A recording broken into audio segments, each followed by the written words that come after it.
สิพาพี่น้องออกไปหาเที่ยวชมวิวคือเก่าครับพี่น้องชมวิวตามถนนหนทางตามซอกตามซอยตามหมู่บ้านชนบทต่างๆคือเก่าเหมือนเดิมครับพี่น้องวิ่งไปตามถนนในบ้านนี่ไปก่อนอืมก่อนที่พาพี่น้องสิไปทางหน้าก็ต้องสิไปนี่สิไปแวะเติมน้ำมันก่อนครับพี่น้องแวะปั๊มก่อนหากินกาแฟฮ้อนๆจักแก้วก่อนยังค่อยเดินทางต่อ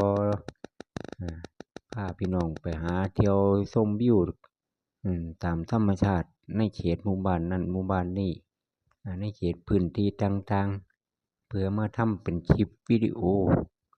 ทำเป็นคลิปถ่ายทอดในการท่องเที่ยวให้พี่น้องได้เบิ่งได้ชมในวิถีชีวิตการสัญจรไปมาของแต่ละหมู่บ้านแต่ละท้องถิ่นเนาะพี่น้อง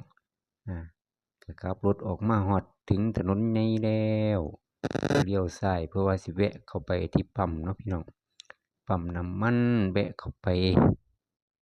พอไปฮอดปั๊มน้ำมันเสร็จเรียบร้อยเราก็ไปหากาแฟมากิน